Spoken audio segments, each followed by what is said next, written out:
नमस्ते। आप सभी से अनुरोध है कि कृपया हमारी चैनल को सब्सक्राइब करें, वीडियो को लाइक भी अवश्य कर लें। आज से मैं बंगाल चुनाव का जो मेरा स्वयं का विश्लेषण है वो आरंभ करने जा रहा हूँ।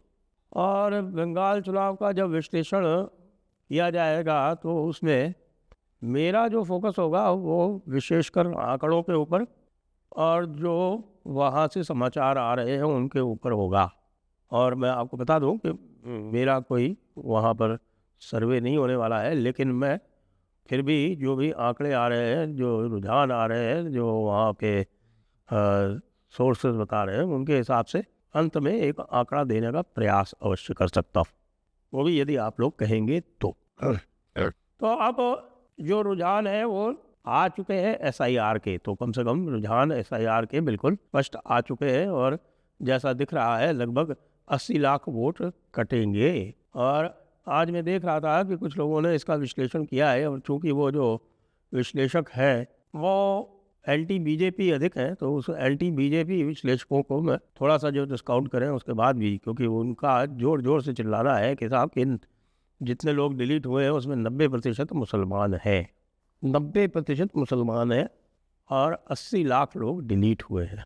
तो जो 80 लाख लोगों का है, या जो 78-80 लाख जो भी फाइनल आंकड़ा होगा, तो उसका ये लगावे तो अप्रॉक्सीमेशन लगभग 27,000 वोट पर कॉन्स्टिट्यूंसी पड़ता है। और आपको मैं एक आंकड़ा बताऊं, आपको आश्चर्य होगा कि पिछले चुनाव की यानी 2021 की जो विनिंग मार्जिन थी वो थी 26,794 वोट। यानी जो भी विनिंग मार्जिन थी, एवरेज विनिंग मार्जिन, इसमें बीजेपी और TMC दोनों ही सम्मिलित है, एवरेज विनिंग मार्जिन से कुछ अधिक वोट जो है पर कॉन्स्टिट्यूंसी वो डिलीट हो गए। अच्छा चलिए, यहाँ तक भी था तो भी मान लेते हैं, लेकिन जो आंकड़ों में उलट पुलट है वो बड़ा ही संगीन है। संगीन इसलिए है कि जब मैं विश्लेषण करने बैठता हूँ तो मैं पाता हूँ कि जो एवरेज विनिंग मार्जिन, ध्यान से सुनिएगा, कि जो एवरेज विनिंग मार्जिन थी तृणमूल के लोगों की, वो तृणमूल के लोगों की जो एवरेज विनिंग मार्जिन थी वो थी 31,760 वोट।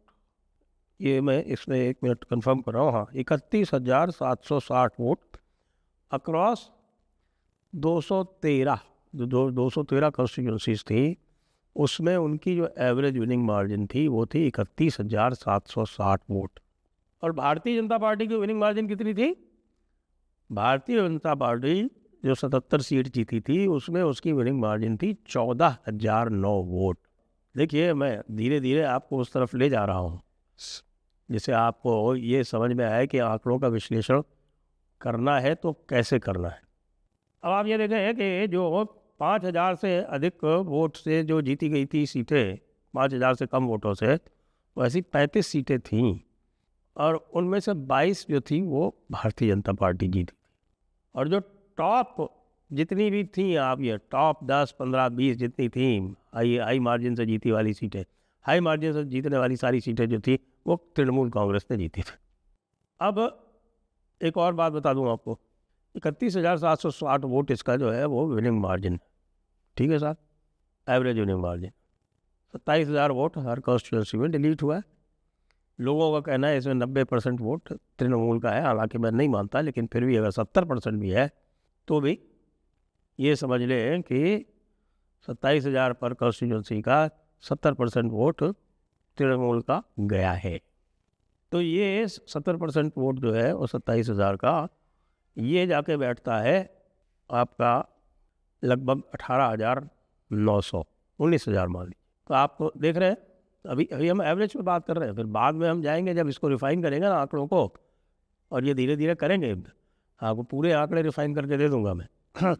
जब इन आंकड़ों को जब रिफाइन करेंगे तब हम और भी सीट बाई सीट भी आएंगे।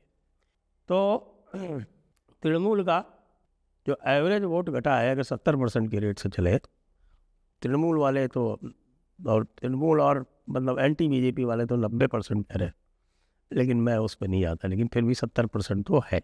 70% का मतलब हुआ 19,000, क्योंकि 27,000 का एवरेज है वोट कटे हैं जो उनका।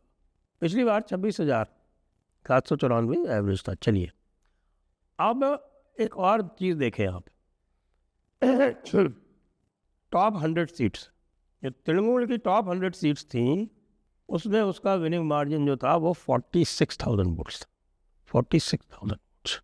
तो इन 46,000 में से आप अगर 19,000 अगर आप हटा भी देंगे तो कोई फ़र्क नहीं पड़ने वाला। ये 100 सीटें तृणमूल की बिल्कुल हैं, कहीं कोई गुंजाइश नहीं है इसमें अधिक ज़्यादा। लेकिन जो शेष 112 सीटें हैं उस पर जो उसका विनिंग मार्जिन है वो 10,000 के आसपास। और ये भी ग्रेजुअल टेपर है, मतलब जब हम इस तरह की बात कर रहे हैं तो इसका मतलब ये नहीं कि भाई टॉप 100 का मतलब एग्जैक्ट 100 है, वो 90 और 80 के कारण ही, बल्कि जो टॉप 50 है टॉप 60 है उनके कारण ही टॉप 100 का एवरेज इतना गया है, क्योंकि बहुत सारी सीटें, वो 4-5 सीटें तो 1 लाख से ऊपर से जीती है। तो जो बाकी 112 सीटों में जिसमें 10,000 का मार्जिन है उसमें प्रत्येक पे 19,000 तृणमूल के वोट कटे। अब सैम्पलिंग में ऊपर नीचे हो जाएगा, लेकिन ये एवरेज आ रहा है। को और फर्दर रिफाइन करेंगे तो और भी उसमें और निष्कर्ष आएंगे। वजह की बात यह है कि ये जो वोट कटे हैं उनसे इन 112 सीटों पर तृणमूल का एवरेज जो है वो कम है, 9,000 वोट कम है। तो अब इन 112 सीटों पर क्या होगा? फिर बहुत सारे इश्यूज़ जो हैं वो इश्यूज़ की बात करेंगे, अगली बार करेंगे इश्यूज़ की बात। अभी तो मैं सिर्फ आंकड़ों की बात कर रहा हूँ। 58 लाख में से 46 लाख 100 सीटों पे और 12 लाख बाकी 112 सीटों पर, और उन सब में 27,000 वोट कटे हैं, जिसमें से 70% अगर आप आंकड़ा तृणमूल का ले लें तो वैसे भी विनिंग पार्टी है, उसके ही ज़्यादा कटे माने कटेंगे। अगर नॉर्मल सैम्पलिंग भी लें उसमें भी, तो भाई यहाँ तो हर सीट पे ये जो 112 सीटें हैं इन पर, फिर मैं कह रहा हूँ ये अप्रॉक्सीमेशन है और बड़ा ग्रॉस अप्रॉक्सीमेशन है। इसको मैं बाद में इसको जो है मैं बहुत क्लोज ले आऊँगा और बिल्कुल एग्जैक्ट आपको बता दूंगा, लेकिन इससे आपको ये पता चल जाना चाहिए कि किस डायरेक्शन में मेरी एनालिसिस जा रही है। तो यदि पिछली बार की तरह होता है तो भाई तृणमूल के लिए तो बड़ा संकट है। तो ये दिखता है कि ये तो 112 जो है ये पलटेंगी अगर तृणमूल जो है वो वापस सेंधमारी करके और कुछ नहीं ले आ पाए। जिस प्रकार से इलेक्शन कमीशन ने जो भी मेजर्स लिए हैं, जो उपाय किए हैं, उसको देखते हुए लगता तो बड़ा कठिन है। कहने को ये है कि भाई 10-10.5% का मार्जिन था, जो कि ये आप देखेंगे कि घट के फिर 4-4.5% का रह गया लोकसभा चुनाव में। तो ये जो 10-10.5% का मार्जिन था, तो ये 10% पूरा का पूरा मार्जिन कवर हो जाता है, एग्जैक्ट कवर हो जाता है। 26,794, 27,000, पूरा का पूरा मार्जिन जो है ये 10.5% का ये SIR में डिलीट हुए वोट से कवर हो रहा है। अब इस पर आप गंभीरता से विचार करें, क्योंकि मैं इससे अधिक आज कुछ नहीं कह रहा। मैंने एक लाइन दी है आपको सोचने के लिए। जो उपाय कर रहा है इलेक्शन कमीशन वो अलग से, अभी आगे जो ममता दीदी ने जिस प्रकार से हिंसा का आह्वान करना आरंभ किया है उसका क्या उपाय करता है इलेक्शन कमीशन, वो भी देखना बाकी। लेकिन इन आंकड़ों पर ध्यान दीजिए और इन आंकड़ों से ही हम आगे के सूत्र बुनेंगे। जय हिंद, जय भारत, वंदे मातरम।